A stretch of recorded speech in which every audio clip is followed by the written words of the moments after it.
Everybody's probably saying, "What's going on?" Okay, we're back, right? Are we on? Yep. Yes, Everybody, we are. sorry about that. These YouTube gremlins they've taken over, but I think we might have got it fixed. So we're gonna just jump right back into it. I don't know if you guys want to wait a couple more minutes to let some of the other Yeah. guys back up. Not only But that, yeah, we gotta wait until people shows them chats too. For me, yeah, tell because Yeah, people are everybody's going coming back. back a little bit. We'll give them a minute to be fair to, just catch up and start with everyone here. Just right, not start with the people jumping in the middle. It wouldn't be fair to them. exactly. James, you might want to update that soon if Oh that's yeah, that. very soon. Oh, You know very what I mean? soon. I can't It's take not this gonna week. it's not gonna work with the browser you have, and you're gonna have issues and all that stuff and Yeah. whatever. You just update it. But Like I say, I just brought that one back from the past, reanimated it sort of, because I got that strike for saying, yeah, baby forker.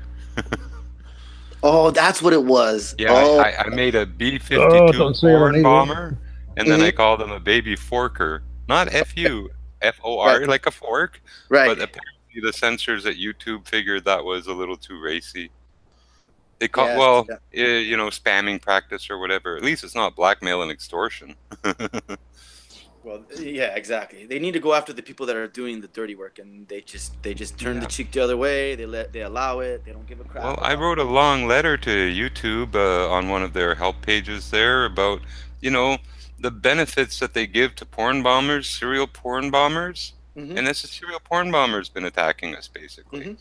And they allow him to get away with that, but then they don't let someone expose them. Right. And how does that make sense? Why are they protecting someone who's flashing porn to children?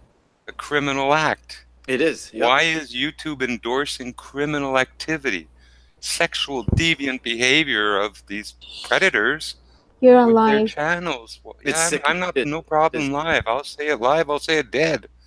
They have no business supporting these pedophiles and these weirdos, and they're criminals. Yep. They need prosecution by the law. These gem pandas, these Tim Osmond cartoon characters, P. Mars, they should all be, face justice for what they do, be branded the sexual criminals they are, sexual predators, and then, have to have restrictions for living around schools a few miles away or whatever, what they deserve. Have to register as sex offenders. I was gonna just say that. Right. Yeah. Move to a new neighborhood, you get your poster plastered on the phone post. This guy likes your children.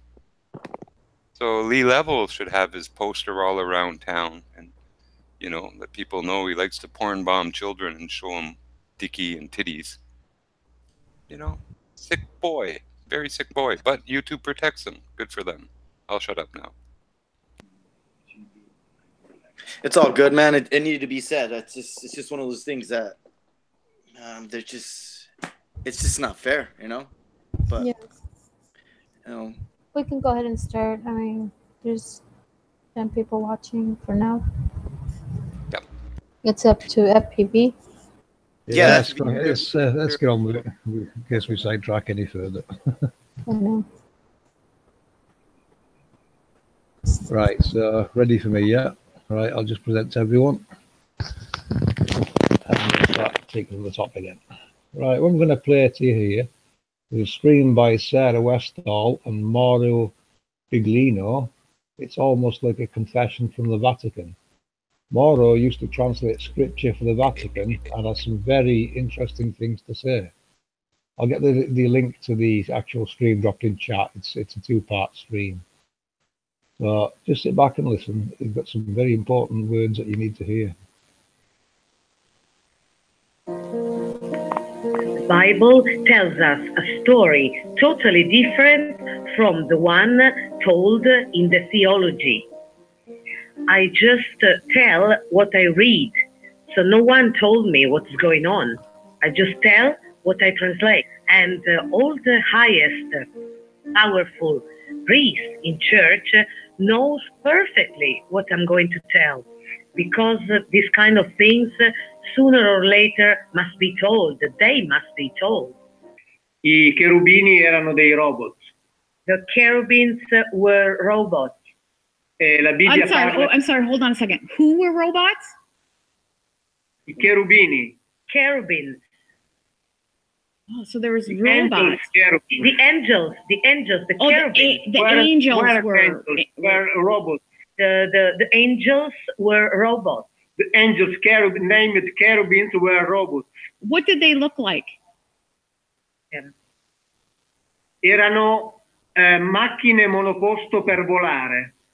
They looked as a machine car with one seat made to fly. E Yahweh ci volava stando seduto sopra come si sta seduti a cavallo. And Yahweh flew with this machine like when you ride a horse. Oh, so they were called caravans. But those were what they called the angels? The machines? No, not caravans, cherubim. Okay, but that's what they called the angels, were these flying machines. Gli angeli volavano sulle macchine volanti? No, it was Yahweh that flew on the car machine, not the angels. Okay, well, who were the angels? Gli angeli erano il rango, la classe militare inferiore all'interno del gruppo degli Elohim. The angels were the lowest class in the Elohim group. Erano quelli che portavano gli ordini. They were the men supposed to bring around the order. Okay. Okay, so erano I guardiani, I controllori. They were like the guardian angel, the controller, the guardian, the controller, the guardian angel. Okay. I hope you heard that and you could understand that, people. Robots, technology, the workings in the underworld. This is what this guy is describing. This is just more confirmation of our research, a technological underworld that controls our luminaries and even nature itself. I'll carry on playing because there's some parts of scripture I'm going to play now and those for you what it's actually telling you. Keep listening. And I heard the number of them which were sealed. And there were sealed 144,000 of all the tribes of the children of Israel. And of the tribe of Judah were sealed 12,000. Of the tribe of Reuben were sealed 12,000. Of the tribe of Gad were sealed 12,000. Of the tribe of Asher were sealed 12,000. Of the tribe of Nephthalim were sealed 12,000. Of the tribe of Manasseh were sealed 12,000. Of the tribe of Simeon were sealed 12,000. Of the tribe of Levi were sealed 12,000. Of the tribe of Issachar were sealed 12,000. Of the tribe of Zebulun were sealed 12,000. Of the tribe of Joseph were sealed 12,000. Of the tribe of Benjamin were sealed 12,000. After this I beheld, and lo, a great multitude, which no man could number, of all nations and kindreds and people and tongues. Right, I hope you caught that as well, people. Our realm is called Israel. The whole realm is called Israel, and it's divided into 12 sections, which we call the Zodiac. Hope that's coming through clear enough for you guys. Right, I'm going to play something else now for you to watch. Hold on, before I do, I'll just say a quick thank you to Cat's Eyes and Michelle X for helping there with some scripture. They've helped me in the background with various verses of scripture relating to the mechanics of the world, basically. This is also, if you look at the map on screen, the grid, this is also what you would call the seal of God, described from scripture, designed to protect us and give us a realm that can thrive utilizing this technology. But now this technology is being compromised by man. Man has been reverse engineering it and bringing it into the human world since its discovery. Do you not wonder why everyone wants a particle accelerator and what its real purpose is? They desperately need a UFO alien agenda as the excuse for this technology, but space, as we have been told, does not exist. Zero gravity does not exist. It was invented to hide what truly holds and moves our luminaries around. Cherubims and technology, angels and particle accelerators. Keep watching, more to come.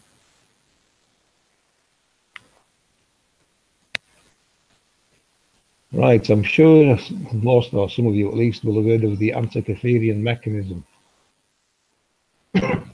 There's some fantastic videos of this mechanism online. It is a very important find, and I urge anyone to watch the documentary if they haven't already done so. Would you believe the mechanism's importance wasn't recognized for 75 years?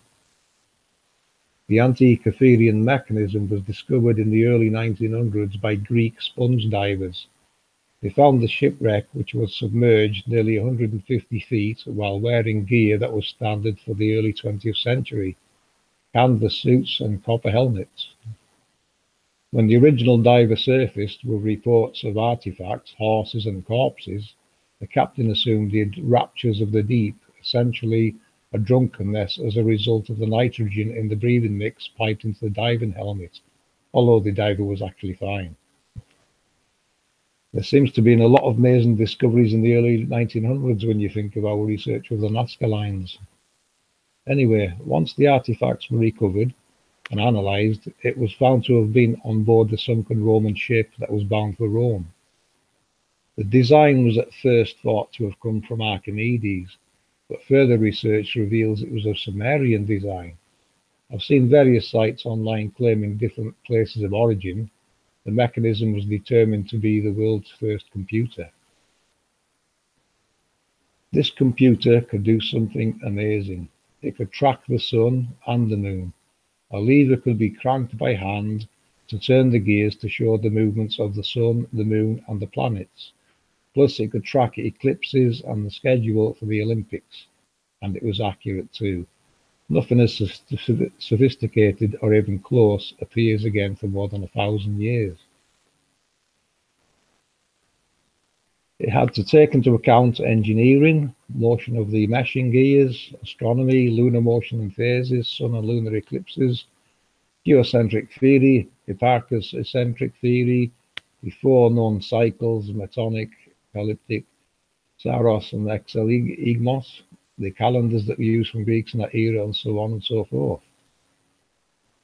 Written on a panel or on a bronze panel at the back of the mechanism suggests the inventor left either instructions for how to work it or an explanation of what the user was seeing. The inscription, which is in Koine Greek, the most common form of the ancient language, mentions the cycles, dials, and some of the functions of the mechanism. While the text doesn't specifically tell someone how to use it and assumes some amount of prior knowledge of astronomy, it provides written out labels for the person looking at the mechanism. Scholars discovered that the mechanism refers to eclipses, color, size, and associated winds. The mechanism includes hands or pointers for Mercury, Venus, Mars, Jupiter, and Saturn, all of which are easily visible in the sky, as well as a rotating ball that showed the phases of the moon. The parts that work, these planetary pointers, are gone, but text on the front plate of the mechanism confirms that the planetary motion was modelled mathematically using numerous complex gears and that it was highly accurate. The Antikytheria mechanism is currently housed in the Greek National Archaeological Museum in Athens and is thought to be one of the most complicated antiques in history. An X-ray machine had to be built especially for analysing the mechanisms and shipped to Greece. The people involved in piecing this together have done a fantastic job in decoding its secrets. But my question would be, how could man have possibly been able to calculate all of this into a hand-sized computer? I'm pretty sure the people involved in its recovery and research know there is more to this than meets the eye, and they would be correct in thinking that. I'll just pause this video a second. Yeah, they would be correct in thinking there's a bit more to it than meets the eye, guys, and there really is, because our work, as I've mentioned before, we believe there is technology projecting halos into the heavens, and these are controlling our luminaries. Now, you've seen by that admission there, by that bloke from the Vatican, there's technology, there's robots, there's things going on in the underworld, basically, and it's confirming what our research has been based upon. The Nazca lines I decoded, it's the same era, early 1900s, a lot going on. A lot of amazing discoveries relating to the mechanics of our world. So my dilemma there was, we were assuming the sun is passed from one halo to another, and you know, we were going along that route with our research. But I was talking to Stan Smith recently, and he says, no, it doesn't seem to work like that, because he does time-lapse photography and videography. And he showed me a clip. I'll just play the clip here. Now, if you look in the top right corner, there's one there. You can see one of the nodes off the halo, and it's actually moving. So that was good confirmation from Stan. So cheers, Stan. That put us on the right path again. Check this one out. You can see it actually moving there. The whole complete halo is moving. What they call sundogs are not sundogs. And you will see these in cold temperatures and when certain chemicals are sprayed into the atmosphere. What it's showing you is a projection from below, guys. This is a projection from below. We'll get to that. You can see now, here's the Antikytheria mechanism overlaid with our world map and the blueprints that we're working with. Because to me, the Antikytherian device can only have been modeled from something known or to have blueprints at that time. On this scale, it would be impossible for man to even map this out. But this is what it is. This is where it's coming from. It's a scale model of what's one of the layers in the underworld. Track work, mechanisms, gearing. We know there's already switching. There's signals being sent. There's things being rerouted. And it's a big part of the mechanism in the underworld. The cherubim, as you can see there, it would come out from its eastern portal or gate, whichever word you want to use for those terms, and go about its business following track work, cogs and gear until it reaches the far west. The projected sun is actually projected from something the angel or the cherubim is in possession of. If you look at it in this image here, you can see it's got a halo above its head. Now in scripture, I'll just read a bit about scripture there. Where's it at?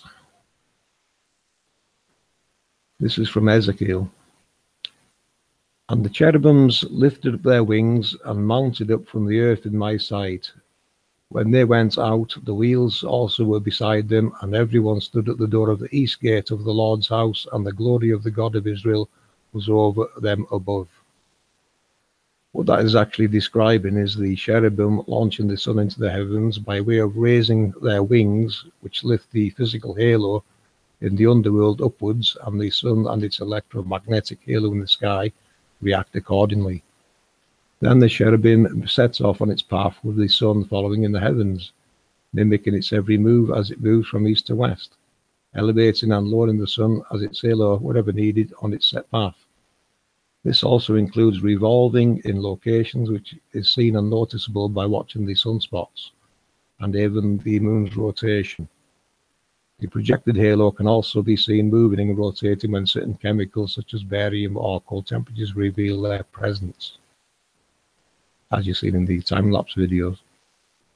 Mainstream call those sundogs, but they're not sundogs. They're part of the design of the workings of the realm.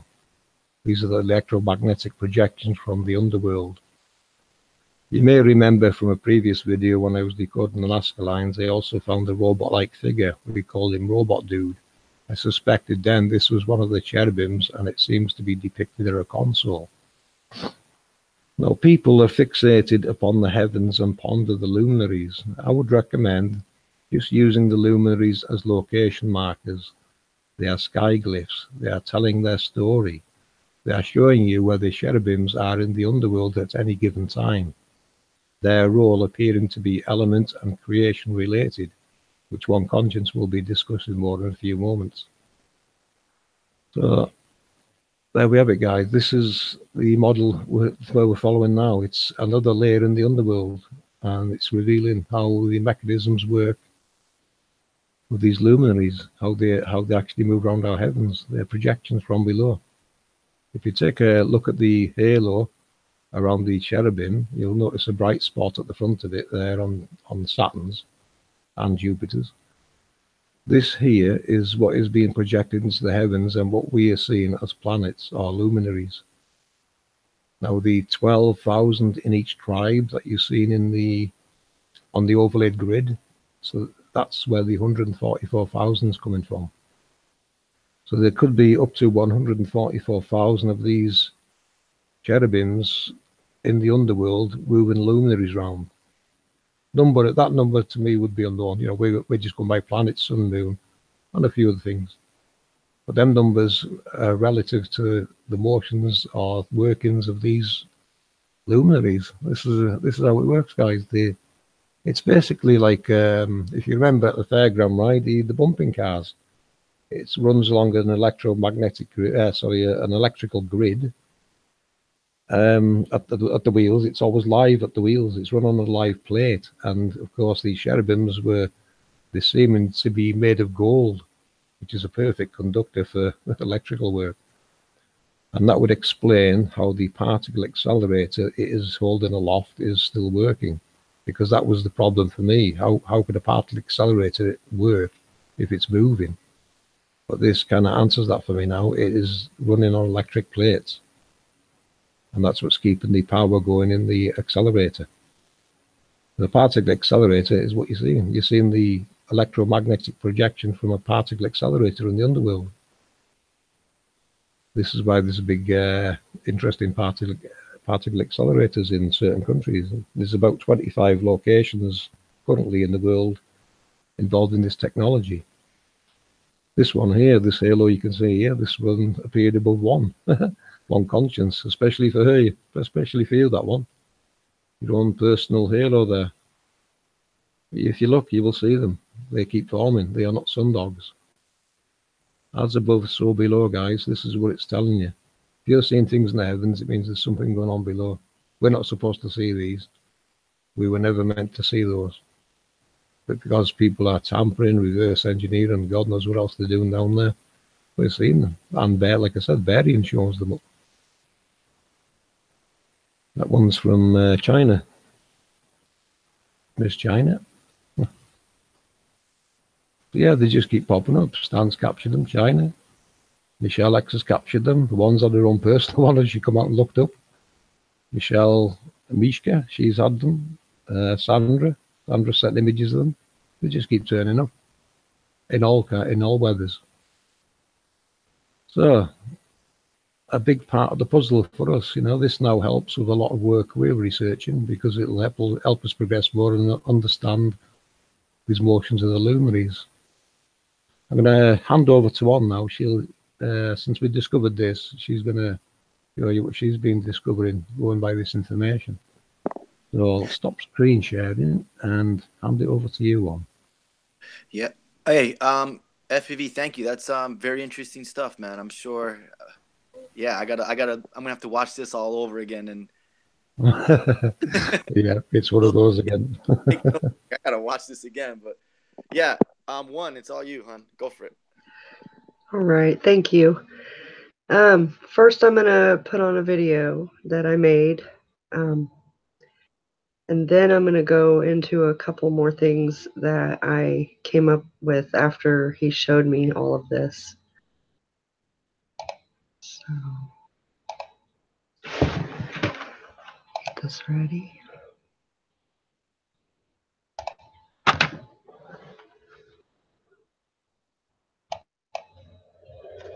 Hello. Today, I'm going to go through some history of our planets and their behaviors, as well as some legends about them, leading up to the research I've been working on. Modern science calls astrology a pseudoscience. Most textbooks ignore how important having knowledge of the planets and constellations was for the ancient and medieval worlds. Symbols of the zodiac and planets permeate so much in art, architecture, literature, that it is important for any student of humanities to have at least a minimal understanding of the beliefs surrounding the heavens. Remember that astronomy was the study of the stars, planets, and constellations and their movements across the sky, while astrology was the ancient science of the influence of all those heavenly bodies on Earth and on human beings. The 7 planets of the ancient and medieval world included 2 planets that we are now told are not planets at all. The ancients saw the sun and the moon as planets that had an effect on Earth, just as they believed the other visible planets of the solar system did. All of these celestial bodies would have been seen as influential in a variety of ways, and in the order in which they appear from Earth, moving from nearest to furthest away. So, from Earth looking outward, the ancient astrologers believed the 7 planets in order of their influence were Moon, Mercury, Venus, Sun, Mars, Jupiter, and Saturn. It is these 7 planets, the gatekeepers, who may be seen as the Elohim, or plural creator gods, of the Hebrew creation story in Genesis. This name for God is used, for example, where the text is translated, "Let us make man in our image." So, from the dawn of history until around the 17th century, the universe consisted of these 7 planets. The word planet comes from the Greek meaning wanderers or wandering stars. All ancients observed and recorded the planets for 4,000 known years. According to modern astrologers, approximately every 2,000 years, a new astrological age begins. You may have heard of the age of Aquarius. It refers to the idea that we are just entering a 2,000-year period that will be characterized by marks associated with Aquarian personalities. On the positive side of these, it includes such traits as honesty, humanitarianism, open-mindedness, a somewhat scientific mind, and a willingness to learn from anyone.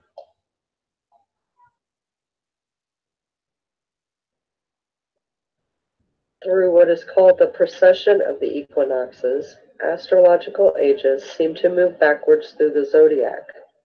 So, the 2,000-year period we are leaving is the age of Pisces. The age for the prior 2,000 years would have been the age of Aries, and the period prior to that would have been Taurus, and so forth. We can see this depicted in ancient art with the bulls and rams included. Each planet, sun and moon included, were affiliated with a god or a goddess. Some cultures, like China and India, connected the planets with personal attributes and prediction of future events. There are even association between parts of the body and the zodiac signs that supposedly govern them. Astrology was considered a requisite study for all educated doctors and scientists until after the French Revolution in Europe. It was also one of the 3 required studies for Freemasons. In the 4th century BC, astronomy began to focus on a scientific side of observing. This caused a split between astronomy, astrology, and religion. The lunar calendar was also replaced with the Gregorian calendar in 1745. It divides the solar year into 13 months of 28 days each. It is therefore a perennial calendar with every date fixed to the same weekday each year. By changing this, they removed the perfect flow of measured time and replaced it with irregular, artificial, and harmonious time system. The advantages of the international fixed calendar are the subdivision of the year is very regular and systematic. Each year has 52 weeks divided into 13 months. Each month has exactly 28 days divided into 4 weeks.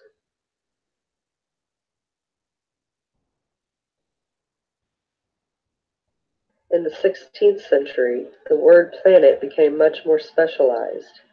Instead of them moving with the stars, the planets came to mean objects that orbited the Earth. While the sun was still known to orbit the Earth at this time, it was no longer considered a planet. It had become a star that continued to grow and grow. By 17th century, this had all become quite messy. The public had really begun to accept the heliocentric model that the planets orbited the sun, including the Earth. The moon was dropped as a planet since it did not appear to orbit the sun. So, when we learn how the ancients thought of our heavens and how everything is perceived today, one must wonder, how do they travel and how do they affect our Earth plane? All is energy. They must have an effect, as the ancients knew. They run like clockwork on their own unique halo systems. They all move counterclockwise except Venus and Uranus. They all travel the halos and are contained within our realm. They are light. We see it dancing around in a lot of the P900 videos I've seen, as well as looking through binoculars myself. They do not look like NASA's photos. So, what are alignments? They are when planets fall within a specific degree distance of other planets. Two or more planets form a geocentric alignment. So, do they affect our Earth plane?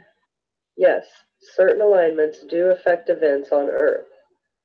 First, I'm going to share some records from the ancients, and then I'll share some information I've gathered and show you how. In the spring of 685 BC, some events were recorded by the ancients. First, Mercury made electric contact with Earth, a shock they called it, which could have radically altered Mercury's orbit.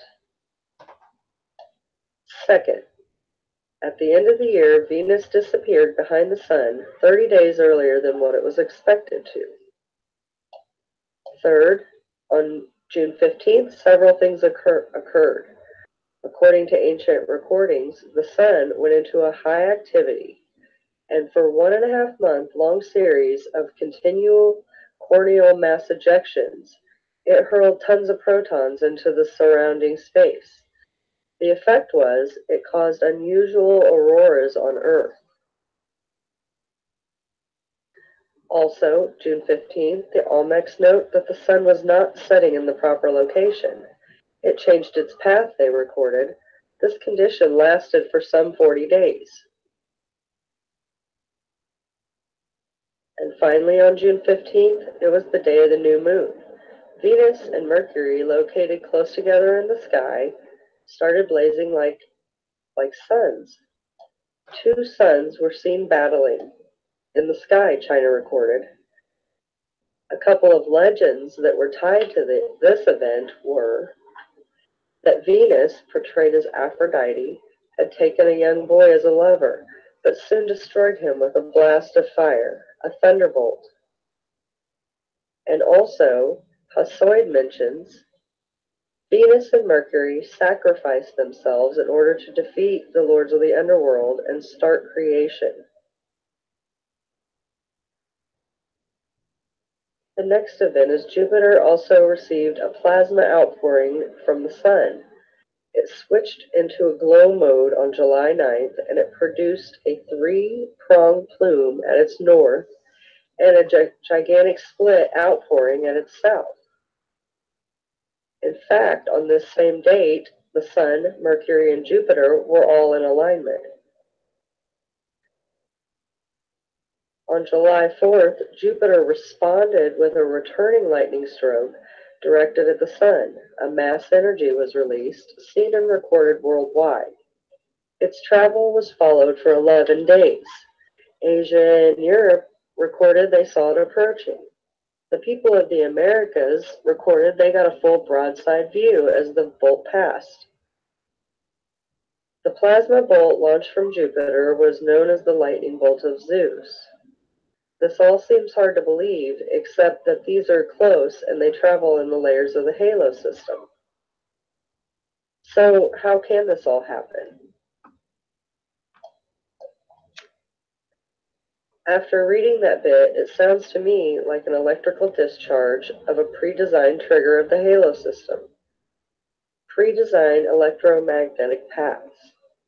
When the wanderers hit the pre-designed spots, they release charged particles, making up the solar wind spiral paths along the magnetic field lines.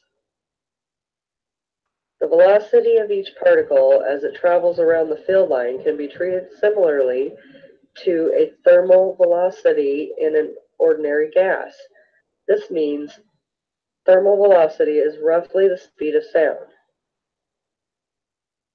The signals. So now I'll show you what I've researched with a few different alignments and recorded Earth events.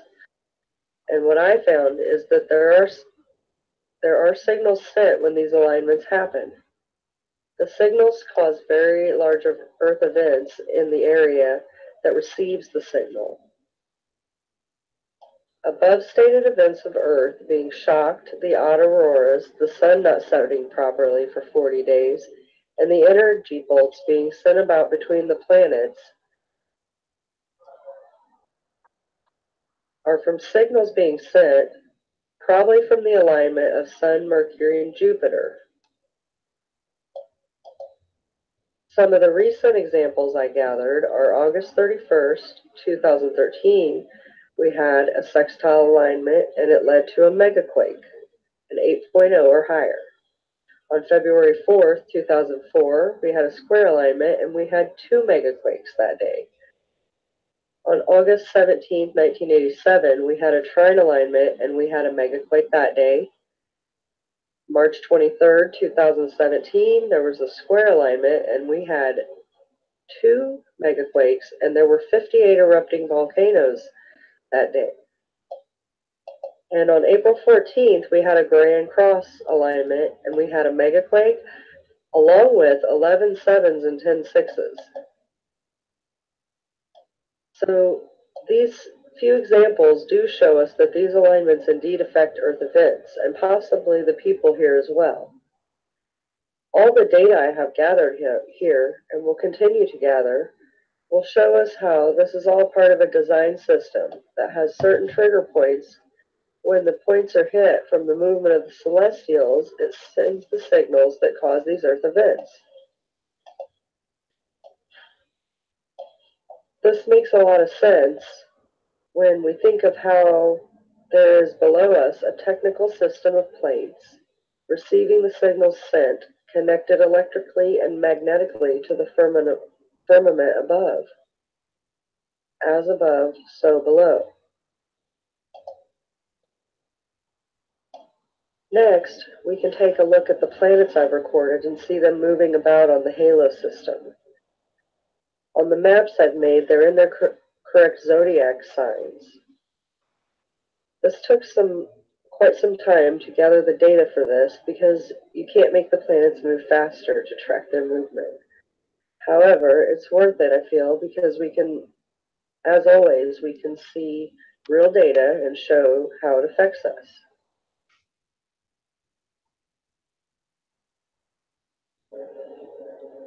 So, a few things that I learned while we go ahead and watch this is Earth is a transceiver. It continuously absorbs impulses, frequencies, and our signals. This is all energy. It projects upwards and outwards from below through the antenna system. The energy comes out as electromagnetic waves that release as earthquakes, sun and moon movement, winds, tides, and all other Earth events. So, what is a frequency? It is the number of occurrences of a repeating event per unit of time. If these frequencies and signals affect the Earth, do they affect us? I'm figuring yes, they must affect us. We have our own unique frequency as well. And introducing a different vibe would affect the existing vibe, correct? While doing this research, I ran into a little bit of info that the planets do indeed emit a frequency. It ranges between 189 Hertz for Mars up to 455 Hertz for Saturn.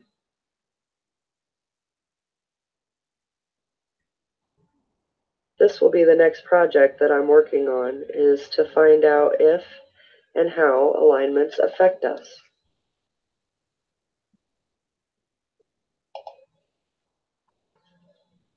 So, coming up, we're hoping to be doing a live stream with Santos and share the information, which we know can be helpful to both parties.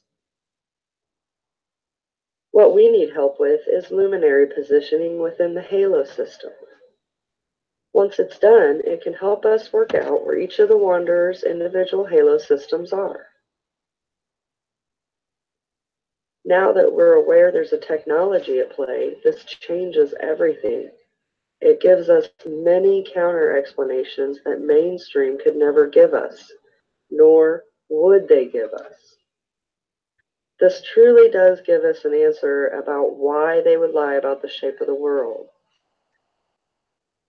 What we really need to think about is how far will these people go to keep the secret? How many people have to die and be silenced just to keep this lie?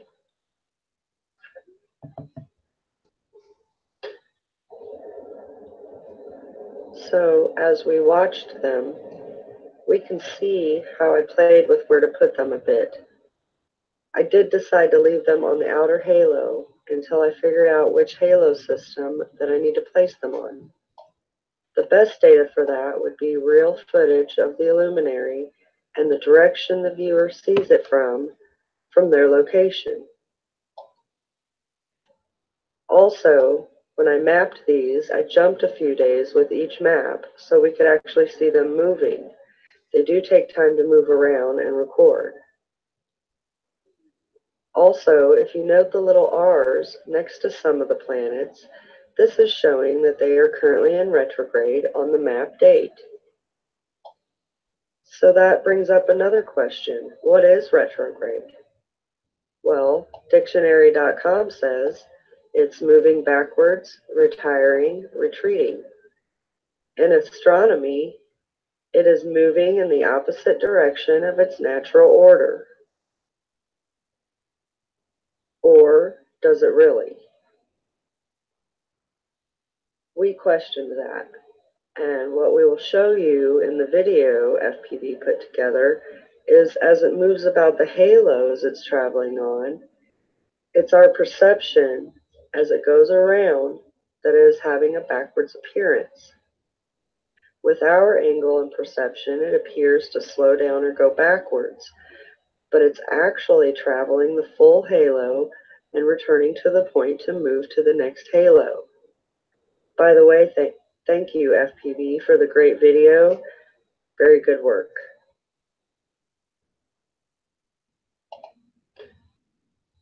This is really all I have to share at this time.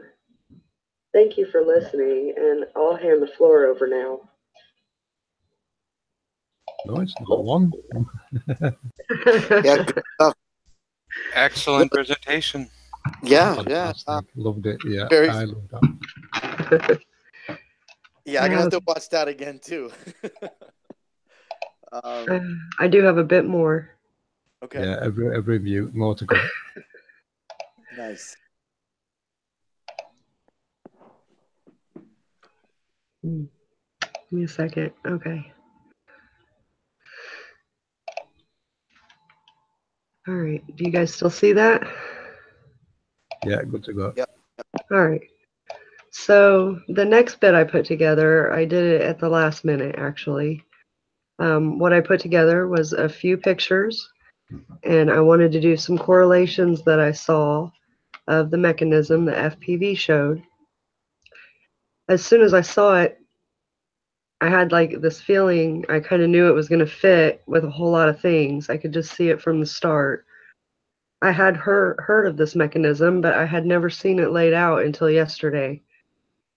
When FPV showed me, I really literally had a jaw drop moment. I was quite shocked, and then my mind started spinning with correlations. So this first photo I have is the Antikytheria mechanism laid over the world map. One thing I noticed with this layout is the cogs seem to have almost an infinity shape, kind of do this. Okay, you're not sharing the whole image yet. We see the thumbnail only. Hmm. You may It need might to just double need a click it double click, again. Or... yeah.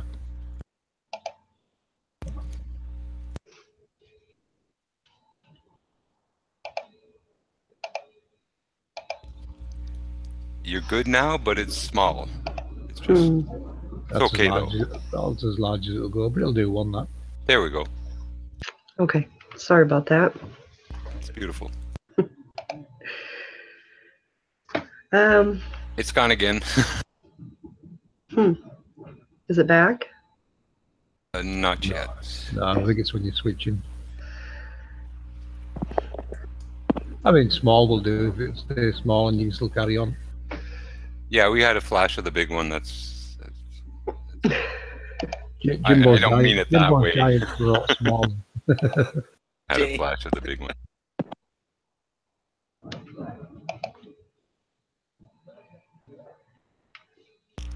Looks beautiful on the chat group. Oh, it's gone again. Every time I open up my words. The images are the one. Yeah. Maybe open up your words first and then put the image. I think the image is probably overriding it. Yeah, if that works for you on the side. I mean, we can see it on the side when you clicked it then.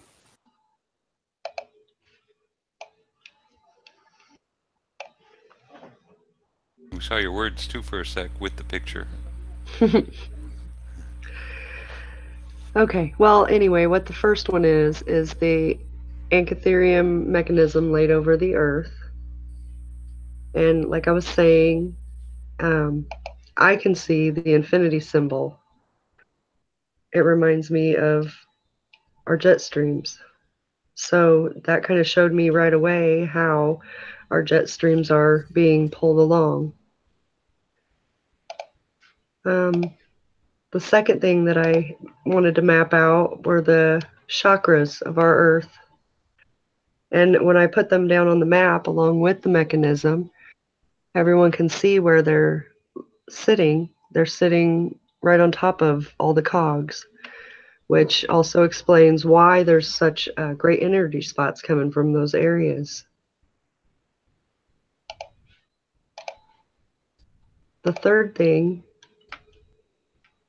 and this was actually the first thing that grabbed my eye, was the earthquakes. So I took my earthquake paths and I moved them going around these cogs, and amazingly, everywhere there's an arrow is one of our very big hit spots of earthquakes. So that tells me that these cogs turning and vibrating could be more likely the cause of these earthquakes that we have. And the very last one that I did was I put the planets over it all. And I just wanted to kind of see if each cog would possibly run a planet motion.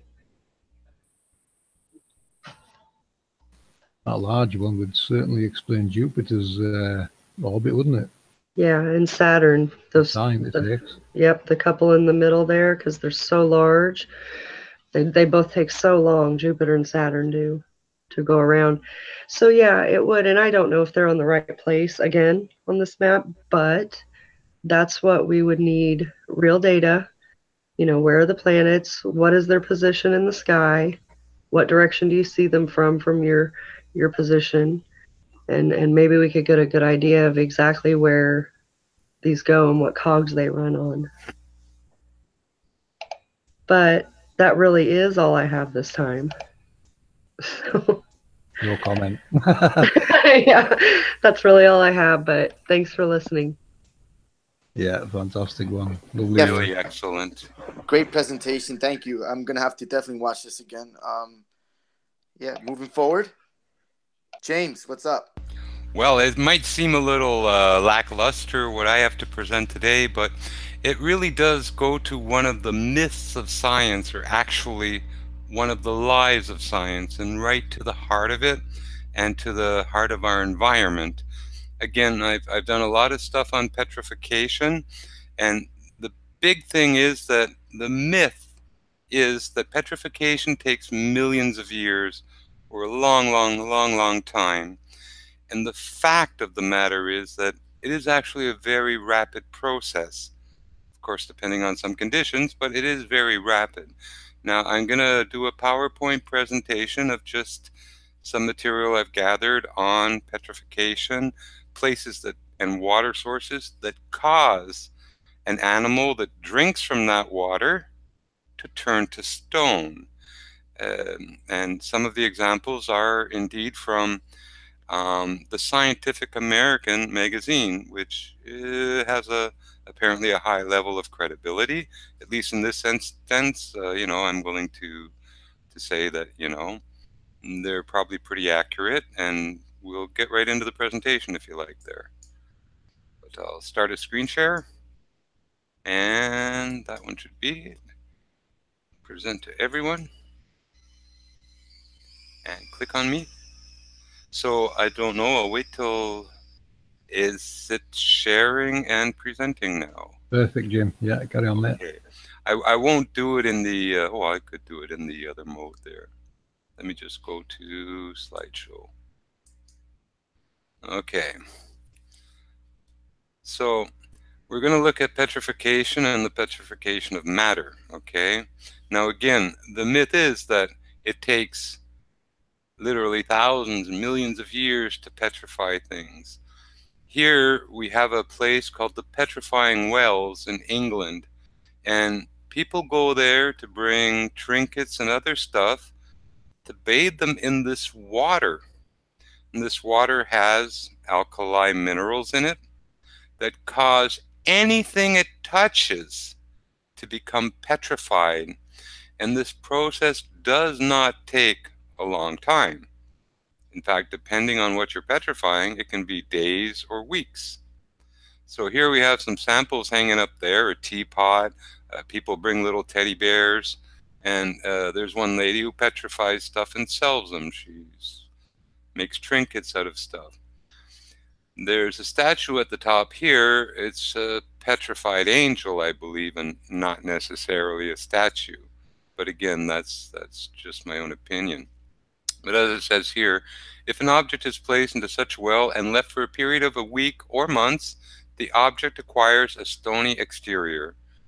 At one time, this property was believed to be the result of magic or witchcraft, but it is an entirely natural phenomena due to the process of evaporation and deposition in the waters of unusually high mineral content.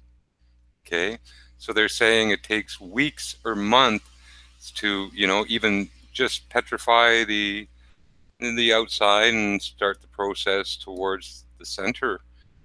But in any case, it's, if you take your favorite rose bush and place it and allow the stream to drip down through its thorny side, it will, of course, in the course of 12 moons, become a petrified rock. That's 1 year. It can turn roses into rock. So that's not millions of years by a long stretch. Shave off all those zeros, science tells you, when they show you something that's been petrified, like, quote, their fake dinosaurs and stuff. The thing they always try to enforce is that petrification takes millions of years, and the fact is weeks and months and years is enough to petrify anything.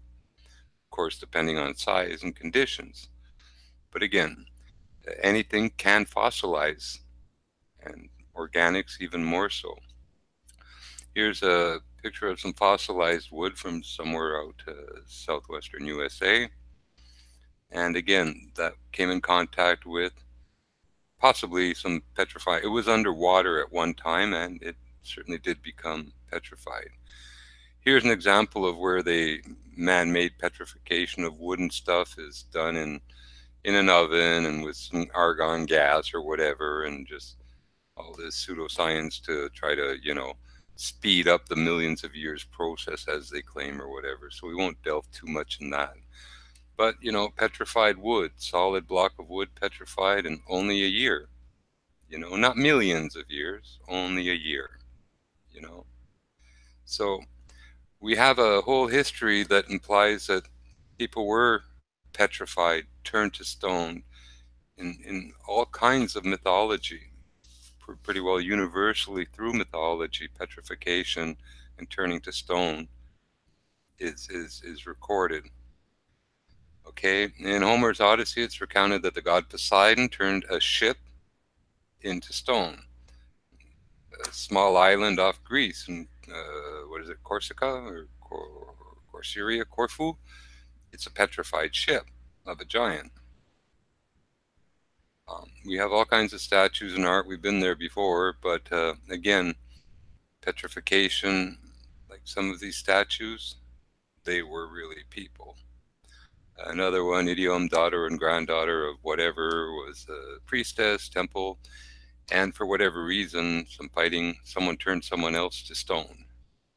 So the myth just over and over says that in one way or another, people knew how to petrify each other at one point in history. Well, couldn't Medusa just look at you and turn you to petrification? Yep, the snake-headed woman would turn you to stone if you looked at her face. Yeah. Battus, a figure in Greek mythology, was witness to Hermes stealing Apollo's cattle. He was punished by being turned to stone. He was petrified, right? He was petrified. The legend, yeah. This is one of our beatified saints in display in, you know, I guess the Vatican or France even. This is in France, but the church knows a lot about petrification and don't really talk to us much about it. They keep it their little secret. But this person, you can see that almost glazed look, glassy look to her. She wasn't preserved with formaldehyde pumped into her veins. She was given solution that caused the petrification. There are other examples. This is St. Vincent de Paul. He's one of the beatified saints, and he also has been preserved not through the process of formaldehyde, which stinks to high heaven and don't give the skin that glassy characteristic or look, but he also was basically turned to stone. Now, there are places on Earth, and a lot of them, that contain bad water. This bad water, if you or an animal drinks it, you'll convulse, you'll die, and you'll start to petrify. Now, this Nick Brandt is an amazing photographer, and although these look like art photography, these are photos coming that are from Lake Natron in Africa, and they represent some creatures that had the misfortune of drinking the water. Here we have, I guess at the left is a seagull, and at the right is an actual bird of prey, possibly an eagle. Now, if these petrified millions of years ago, I think wind, storms, other stuff would have, like, you know, kind of broke the wood they're on and disintegrated them. These photos he was able to take because in recent times, these birds drank the water and petrified. Here we have a little bat that met the same fate. He drank the water. And this is just one lake with bad water in Africa, in Tanzania. Here's a dove, I guess, that drank the water and paid the price. Here, well, we can tell very well this is a swan. And again, what's funny is some pink flamingos are actually able to, well, mess around in that water and not become preserved, but apparently not this kind of swan. And petrification is taught to us today. Again, we're told that the process can take between a few and millions of years, which is totally absurd when you consider what we've just seen. I don't know what this is. Whatever that was. Why is our education system still promoting the myth that, you know, petrification takes millions of years, because it's part of a total construct of lies that they've been feeding people forever. They don't want you to know because it takes away from their myths of millions of years and their dinosaurs and their, you know, age of rocks and their carbon dating and all this nonsense. Exactly. Whole pseudoscience based on, well, telling people one thing when the reality is something else. People have been told petrification takes millions of years, and that is an outright lie. Yet they continue to lie. Now, there's all kinds of different things, but we'll get into the lakes, I guess, mythology. Well, we're back into the mythology. Again, over and over and over through mythology, people, well, for whatever reason, got angry at each other. They were able to petrify each other, which is kind of strange. Here's another. I guess I'm on the wrong one, but because I made a few copies of this. Okay, the petrifying lakes. Now, in every country almost, in Canada, in the US, in Colombia, in every country, there's bad water. There are places where they say, don't drink the water. Take the advice. Don't drink the water. These are called alkaline lakes, and there are literally hundreds of them around, well, across the plain. We start with some list of them. Here we have Ethiopia, and this is only a partial list. Literally, there are 100 or more, a couple hundred even, of these lakes, and I'm sure they haven't all been identified. We have them in Kenya.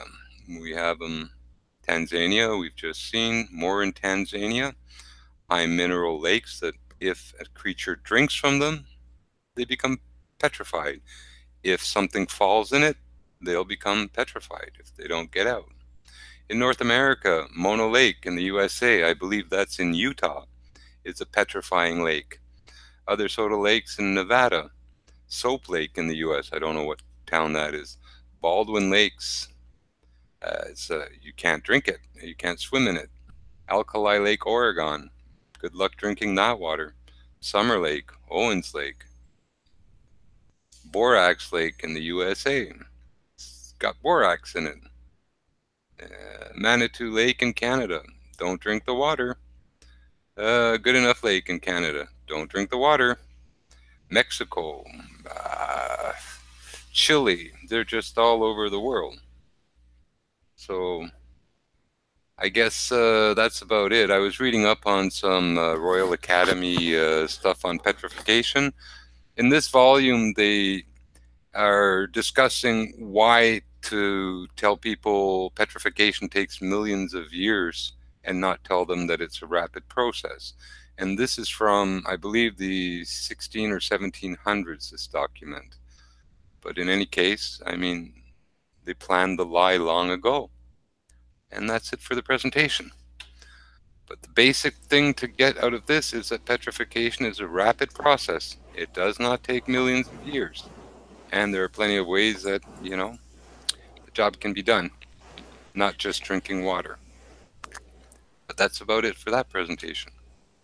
Yeah, good stuff, man. Fantastic, Jim. Lovely, yeah, mate. definitely. Did you mention about the milk? Yeah, well, it used to be in the old days before plastics and everything, people would make their own buttons and other things. They'd take milk, add a little vinegar to it, precipitate out the casein, filter it, and then, well, add some sodium carbonate or other salts to it, and it makes a stone. You can, when it's in its plastic state, when you first mixed it, you can shape it or mold it to any shape you want, buttons, knobs, anything, and let it solidify. When it solidifies, it is hard as rock. In fact, it is rock made from milk. So you can basically take anything, fish, chicken, any type of flesh, and petrify the proteins within it. and it doesn't take millions of years. Something else we noticed between us, Jim, and one that we passed on to Michelle X was some of the materials that can be used for quick petrification, which turned out to be aluminium, silicon, and just add a bit of heat. Yep. The importance of that, guys, is this stuff is actually being chemtrailed. One of the things that's very sensitive about the human anatomy and body is we're basically water suspending a whole bunch of minerals. The petrification is just a switch being turned on, kind of, that says it's like changing the pH in your system. If it shifts a certain way, alkaline to alkaline, the water will be forced out of your cells, minerals will enter those cells, and you will turn to stone. But yes, different things, radio frequencies can cause petrification. When we drink apple juice, it has a diptic acid in it. It's a byproduct of one of the breakdown sugars. A lot of people have kidney stones. Kidney stones start with tiny pyramidal crystals of a diptic acid from usually apple juice. So if you drink too much apple juice, it is not good for your kidneys. It can't process it all, and some of it stays behind as tiny crystals. Sometimes you pass them out, sometimes they grow. Again, it depends on your diet. You know, it's hard to believe that you could hurt yourself eating too many apples and drinking too much apple juice, but you actually could. Too much of any one thing will toxify your system. Variety is the spice of life. So at some point, if you like, you can look, one guy, he ate pizza morning, noon, and night, and he became allergic to it. He can't eat pepperoni, can't eat flour, can't eat anything that was in a pizza. So your body can't handle everything, and some of our behaviors with food and stuff are actually very detrimental to our both short-term and long-term health. So you are what you eat. Try to vary it a lot.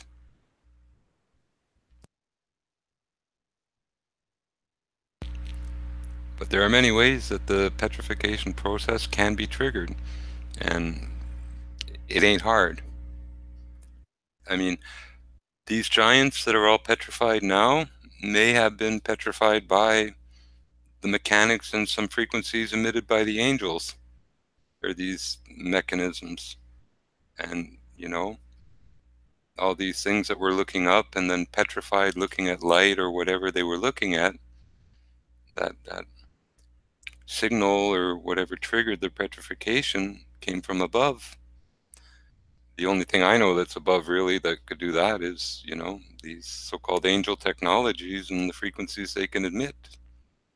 So just as you can speed up processes with heat and, you know, other stuff, sometimes you can speed up processes with different frequencies. You know, we have microwave, it speeds up heating of water. So we're having a big rollout of a G5 system, which is, I don't know, probably in the gigahertz, and probably not very good for, like, none of the high frequency radiation is good for us. You have to understand that these waves heat cells, they cause them to cook. So, you know, even if you don't boil like a chicken in a microwave, that exposure is damaging cells all the time you're exposed to it. They have microwave towers outside schools and playgrounds and everything that have so much microwave energy cooking these kids that it's pathetic. People don't recognize the danger. When people work on these microwave towers, they have extremely short careers and extreme health issues to deal with thereafter. Because when you go up, they don't turn off the rest so you can work on one. So you're cooking while you're up there. And a lot of microwave now, if you look around your town, around, you know, in cities you used to see all these dish antennas on the tops and rooftops of buildings, big buildings. now they're rectangular and they look basically almost like neon light fixtures. Well, a lot of those are Shadow Masters. It's a company that manufactures um, uh, antennas and modems, and they assemble like sometimes 100 or more of these modems, 1-watt modems, in one of these apparatus, and they each broadcast, different data. Now, the laws covering and governing, radio frequency transmission say that they can't broadcast 1,000 watts off a roof.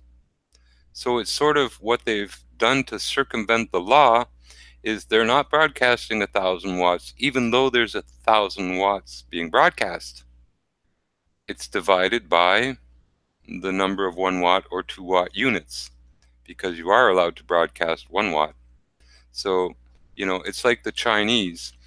If 1,000 people take a bite out of someone, how do you know who killed them? Basically, it's the same thing. It's like 1,000 bites. The only way they had to circumvent the legal limitations of having a high wattage broadcast transmitter was to divide it into a whole bunch of little transmitters. But it's still, the overall radiant power out is 1,000 watts. It's 1,000 watts. It really doesn't matter if it's all divided into 1 watt little devices. It's the overall effective radiant power is still going to be 1,000 watts. Now, if you have some of these things on your rooftop, and you're in a nice high building, and you're on the top 2 or 3 floors, and, well, you have a baby, it's being microwaved. It's growing up, with some cells already cooking. You're too close. But in any case, they're there, and they're poisoning us, they're cooking our cells, and, unless people say, hey, that microwave tower right beside the preschool, gotta go, then they're going to keep them there, and they're going to keep cooking your children.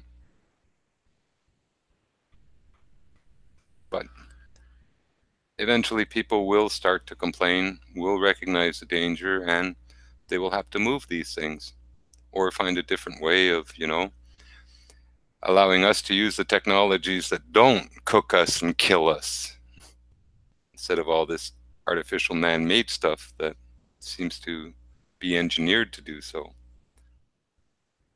And that's about it.